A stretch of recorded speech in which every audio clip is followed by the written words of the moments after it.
नमस्कार।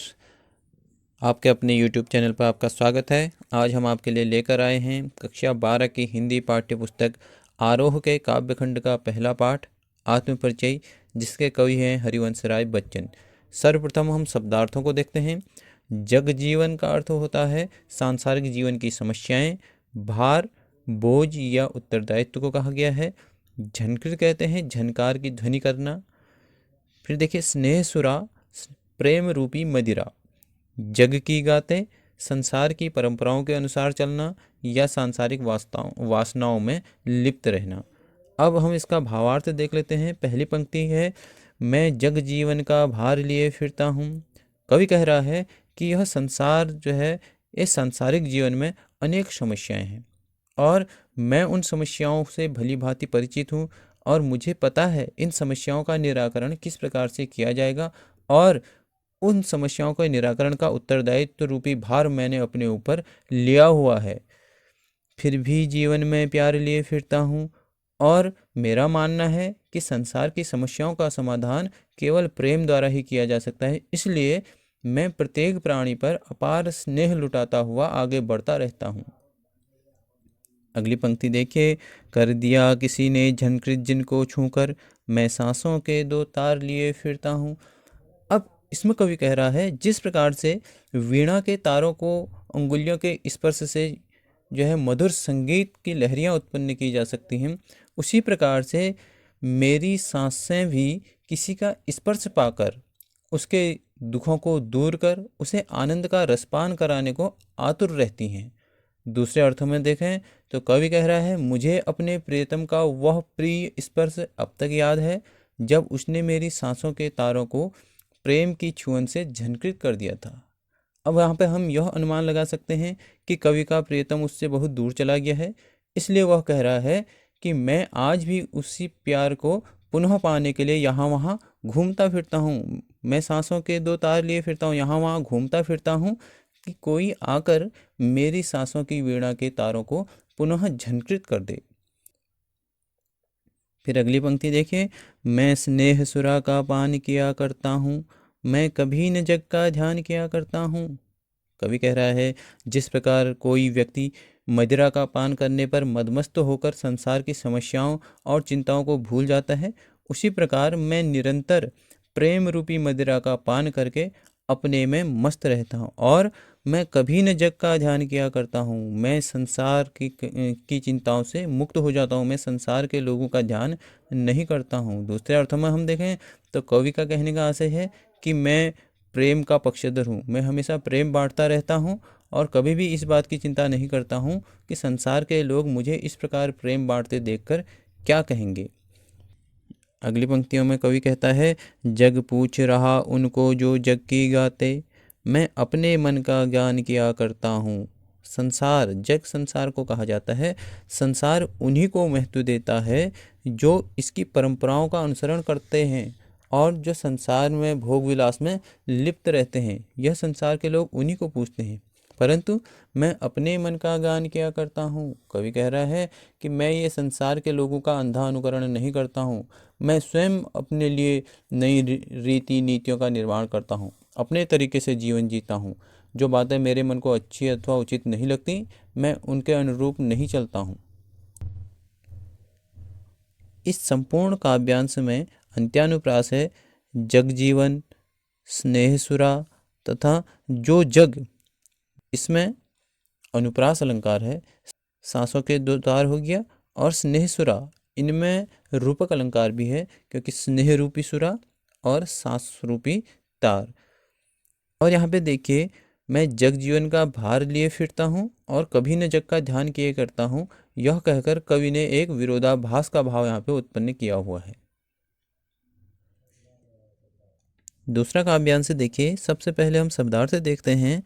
उर का अर्थ होता है हृदय, उद्गार का अर्थ होता है भाव अथवा विचारों की अभिव्यक्ति करना, और फिर भाता, भाता का अर्थ है अच्छा लगना या रुचि, रुचना। फिर स्वप्नों का संसार, कल्पना लोक कह सकते हैं हम। दाह करता हूँ, जलता रहता हूँ। भवसागर, संसार रूपी सागर या जीवन रूपी समुद्र कह सकते हैं। और तरने का अर्थ होता है तैरना या पार करना, उद्धार करना। मौजों कहते हैं लहरों को। अब हम इसका भावार्थ देख लेते हैं। पहली पंक्ति है, मैं निज उर के उद्गार लिए फिरता हूँ। कवि कहता है मैं अपनी कविता के द्वारा अपने हृदय के भावों को सारे संसार के सामने अभिव्यक्त करता फिरता हूँ। मैं निज उर के उपहार लिए फिरता हूँ। मैं अपनी कविता में जो कुछ भी कहता हूँ वह एक प्रकार से संसार के लिए उपहार के समान है। अर्थात मैं अपनी कविता में इस संसार के कल्याण की कामना करता हूँ। इससे बढ़कर किसी के लिए और क्या उपहार हो सकता है यह अपूर्ण संसार न मुझको भाता। मैं स्वप्नों का संसार लिए फिरता हूँ। यह संसार जो है वह अधूरा है और इसमें हर जगह अभाव ही अभाव दिखाई देता है। मुझे ऐसा संसार पसंद नहीं है कि मुझे यह संसार अच्छा नहीं लगता। मैं स्वप्नों का संसार लिए फिरता हूँ, इसीलिए मैंने इस संसार में जिन अभावों को देखा उसे अपने सपनों के संसार में उन अभावों का उपभोग करके आनंद का अनुभव करता हूँ। कहने का मतलब है मैं अपनी कविता में अपने तथा जन साधारण जो हैं उनके सपनों को साकार करने का प्रयत्न करता हूँ, जिससे अभावग्रस्त इस दुखी संसार का दुख कुछ कम हो सके। अगली पंक्तियां हैं, मैं जला हृदय में अग्नि दहा करता हूँ। सुख दुख दोनों में मग्न रहा करता हूँ। संसार के अभाव, दुख, पीड़ा और लालसाओं को देखकर मेरे हृदय में एक दुख की अग्नि निरंतर जलते रहती है। सुख दुख दोनों में मग्न रहा करता हूँ। यद्यपि मेरे लिए सुख दुख दोनों ही एक समान हैं। न सुख में मुझे आनंद आता है और न ही दुख में मुझे पीड़ा होती है, लेकिन फिर भी जो है संसार की पीड़ा को देखकर मुझे उसे दूर करने की चिंता हर पल सताते रहती है।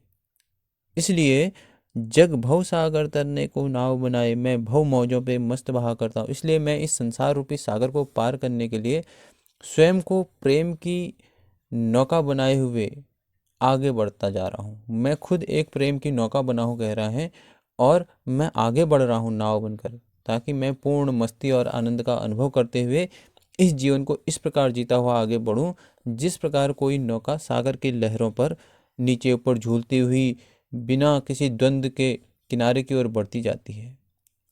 भव मौज मतलब संसार रूपी मौज कह रहे हैं।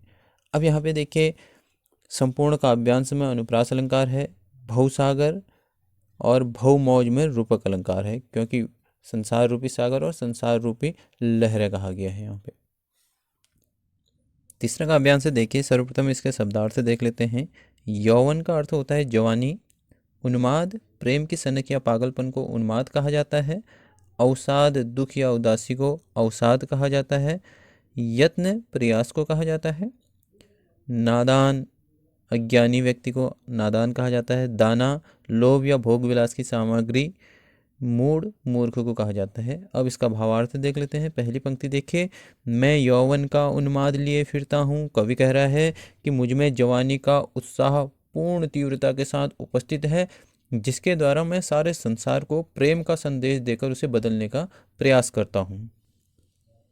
उन्मादों में अवसाद लिए फिरता हूँ, परंतु प्यार के प्रति मेरा यह पागलपन अंततः मुझे निराशा से भर जाता है। अवसाद दुख निराशा से भर जाता है, क्योंकि मुझे कहीं भी अपने प्रीतम जैसा प्यार नहीं मिलता है।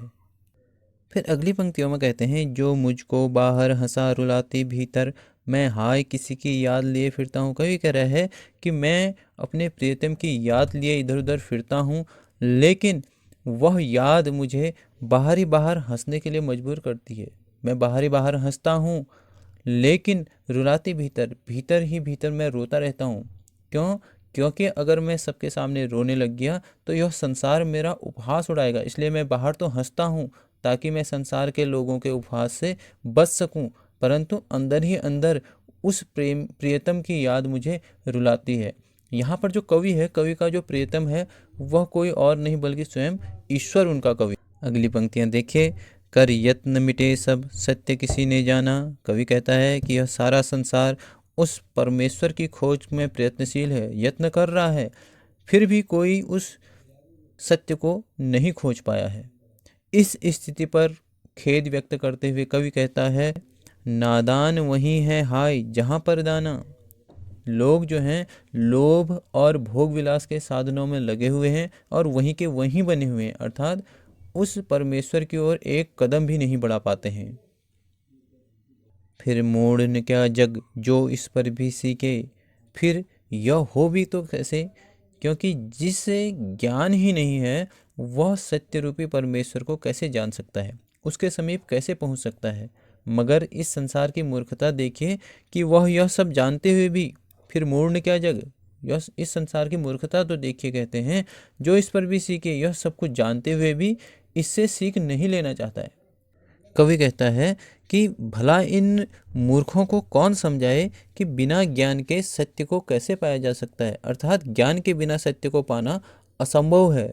मैं सीख रहा हूँ सीखा ज्ञान भुलाना, इस संसार से भिन्न मैंने यह बात भली भांति समझ ली कि ज्ञान प्राप्त किए बिना सत्य को पाना असंभव है। अतः मैंने संसार के रंग में रंग कर अब तक जो अज्ञान, जो मूर्खता को प्राप्त किया था, उसे भुलाने की विद्या को सीखने का अभ्यास कर रहा हूँ, जिससे वास्तविक ज्ञान प्राप्त करके उस सत्य रूपी परमेश्वर को प्राप्त कर सकूं। यहाँ पर देखिए सरल भाषा का प्रयोग किया है कवि ने।